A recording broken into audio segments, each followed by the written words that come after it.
যুক্তরাষ্ট্রের সাথে চলমান উত্তেজনার মাঝে ভেনেজুয়েলা রাশিয়া থেকে শক্তিশালী বিমান প্রতিরক্ষা ব্যবস্থা পান্তোসির S-1 এবং বুক M-2E সংগ্রহ করছে। এর পাশাপাশি রাশিয়া ভেনেজুয়েলাকে হাইপারসনিক ক্ষেপণাস্ত্র সরবরাহে আগ্রহ দেখিয়েছে। নিকোলাস মাদুরোর এই পদক্ষেপে ভেনেজুয়েলার প্রতিরক্ষা সক্ষমতা বেড়েছে, যা যুক্তরাষ্ট্রের জন্য উদ্বেগের কারণ হয়েছে এবং তাদের কপালে ফেলেছে চিন্তার ভাঁজ।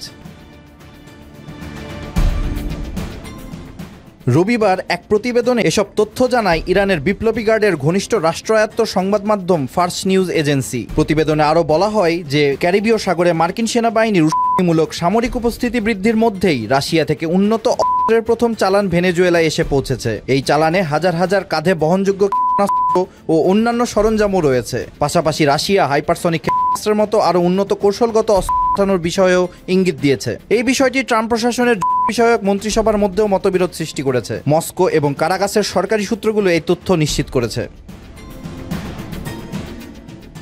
দুই দেশের প্রতিরক্ষা সহযোগিতা চুক্তির আওতায় রাশিয়া এসব অস্ত্র সরবরাহ করছে বলে জানায় ইরানের আরেক রাষ্ট্রায়ত্ত সংবাদ মাধ্যম প্রেস টিভি। এই বিষয়ে রুশ পররাষ্ট্র মন্ত্রণালয়ের মুখপাত্র দিমিত্রি পেসকভ সতর্ক করে বলেন, ভেনেজুয়েলার সার্বভৌমত্ব রক্ষায় রাশিয়া দৃঢ়ভাবে পাশে থাকবে এবং যুক্তরাষ্ট্রের যে কোনো সামরিক পদক্ষেপ গোটা অঞ্চলকে আরও অস্থিতিশীল করে তুলবে। এছাড়াও রাশিয়া ভেনেজুয়েলাকে দীর্ঘ পাল্লার কালিবর ক্রুজ এবং নতুন প্রজন্মের ওরেশনিক হাইপারসনিক অস্ত্র সরবরাহ করার বিষয়টি বিবেচনা করছে বলে জানায় রুশ সূত্র। এই অস্ত্রগুলো কারাকাসের কৌশলগত অবস্থানকে আমূল পরিবর্তন করার ক্ষমতা রাখে।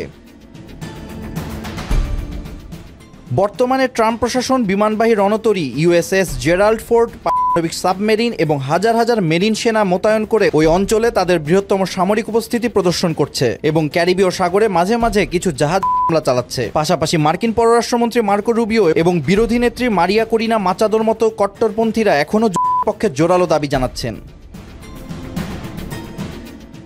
রাশিয়া ও লাতিন আমেরিকার প্রতিরোধক্ষ নিজেদের প্রতিরক্ষা শক্তি বাড়ানোতে ওয়াশিংটনের কৌশলগত পরিকল্পনা গভীর সংকটে পড়েছে। এতে করে একদিকে মার্কিন প্রশাসনের উচ্চ পর্যায়ের কর্মকর্তারা যেমন এ নিয়ে ব্যাপক দ্বিধায় পড়েছেন, অন্যদিকে ক্যারিবীয় অঞ্চলে অস্থিরতা বৃদ্ধির সম্ভাবনা বাড়ছে।